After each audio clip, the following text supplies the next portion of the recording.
कूजन्तं राम रामीति मधुरं मधुराक्षरम् आरुह्य कविता शाखां वंदे वाल्मीकि कोकिलम्।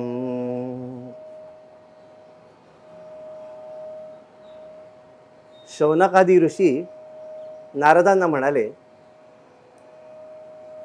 की ज्याच्याने आम्हाला काव्याचाही आनंद मिळेल,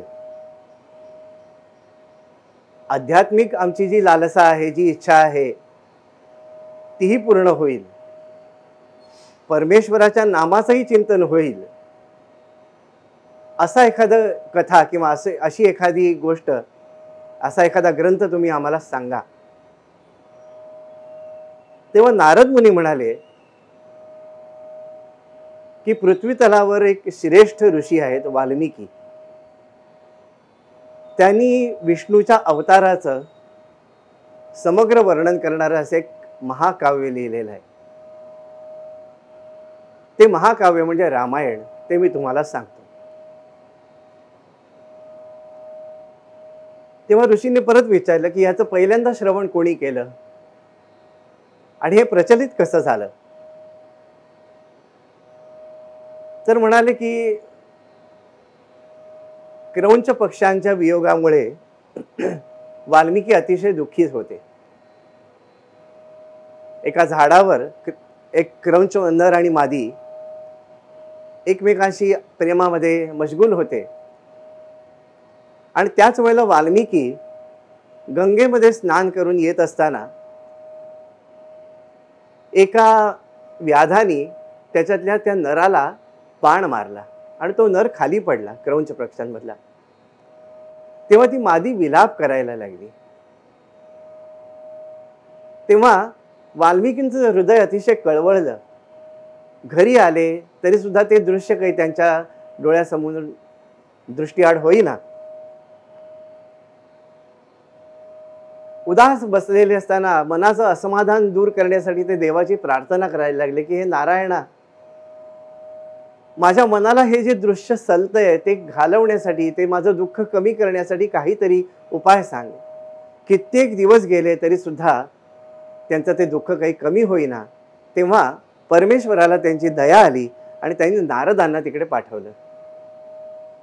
आपल्या सद्गुरूंना समोरून येताना बघून वाल्मिकींना अतिशय आनंद झाला। आता हे माझ्या दुःखाचं निवारण नक्की करतील म्हणून ते त्यांना शरण गेले, नारदांच्या पायावर डोकं ठेवलं आणि म्हणाले की असं असं झालं हो ऋषी नारद मुनी।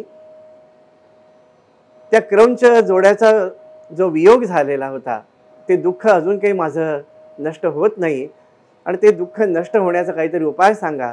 तेव्हा नारदांनी वाल्मिकींच्या मस्तकावर हात ठेवला आणि म्हणाले की रामकथा सांग। रामकथा सर्व दुःख निवारण करणारी आहे। आणि नारदांच्या त्या स्पर्शामुळे, ईश्वराच्या सद्गुरूंच्या अनुग्रहामुळे वाल्मिकींच्या मुखातून रामायण रूपी महाकाव्य निर्माण झालं। आणि देव सुद्धा बघा कसा भक्ताला वश असतो। जो शुद्ध बुद्ध नित्यमुक्त नारायण आहे, जो स्वतंत्र आहे, जो कोणाच्याही अधीन नाही, तो स्वतःच्या तंत्राने सर्व विश्व चालवतो, तो भक्तांच्या मात्र अधीन असतो। ज्याप्रमाणे वाल्मिकींनी लिहिलं त्याप्रमाणे परमेश्वरांनी लीला करून दाखवल्या। वास्तविक रामाला एका क्षणात समुद्र आटवता येणं शक्य होतं, काही कठीण नव्हतं, परमेश्वर होता तो। पण त्यांनी वाल्मिकींनी तसं लिहिलं नाही म्हणून त्यांनी तशी लीला केली नाही। कारण का? माझ्या भक्ताचा शब्द खोटा ठरायला नको। मग काय मर्यादा पाळली बघा परमेश्वरांनी ह्या अवतारामध्ये। तर ऋषी त्यांना विचारतात की मग ही कथा कोणी सांगितली? तर वाल्मिकी ऋषींनी ते रचना केली। त्यानंतर सीता मैयाला ज्यावेळेला खरोखर अवतारामध्ये रामानी वनामध्ये पाठवलं त्यावेळेला ती वाल्मिकी ऋषींच्या आश्रमामध्ये होती। तिकडे तिला 2 पुत्र झाले, लव आणि कुश। त्या लव आणि कुशांना रामाचं महत्व वाल्मिकी ऋषींनी सांगितलंय। म्हणजे तुमचे वडील किती मोठे आहेत हे गुरूंनी सांगितलं, पण त्यांना वडील म्हणून न सांगता अयोध्येचा राजा राम कसा श्रेष्ठ आहे हे सांगितलं. आणि ती अत्यंत रसाळ कथा त्या दोन्ही मुलांनी मुखोद्गत केली. आणि रामरायांनी अयोध्येमध्ये यज्ञ मांडलेला होता, अश्वमेध यज्ञ. त्या अश्वमेध यज्ञामध्ये अनेक बंदी, चारण, गायक यांना निमंत्रण असायचं.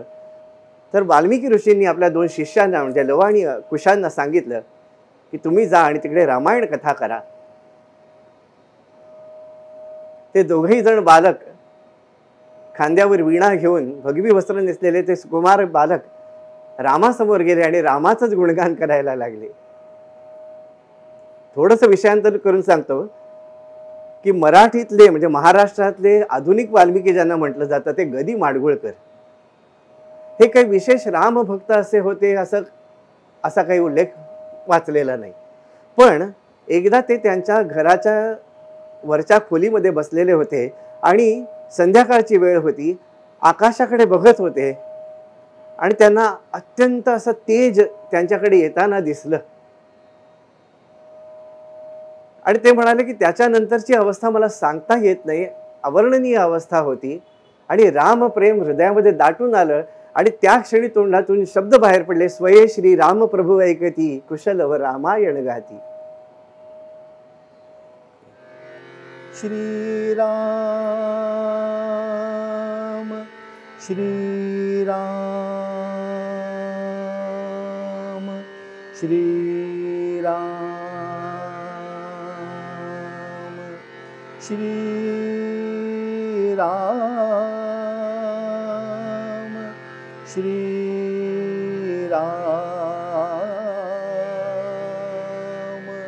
श्रीराम.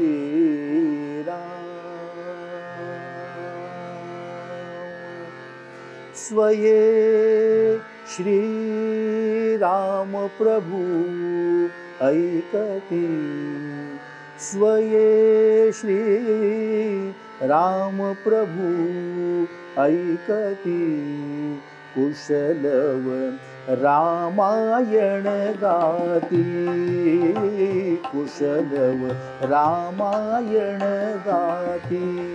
स्वये श्री राम प्रभु ऐकती, स्वये श्री राम प्रभु ऐकती, कुशलव रामायण गाती, कुशलव रामायण गाती.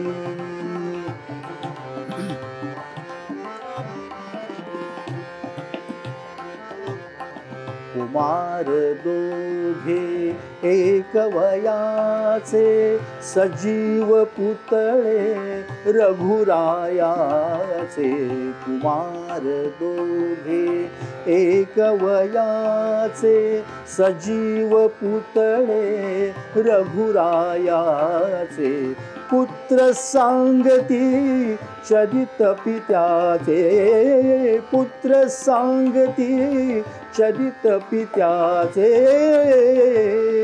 ज्योतीने तेजाची आरती, ज्योतीने तेजाची आरती, कुशलव रामायण गाती, कुशलव रामायण गाती.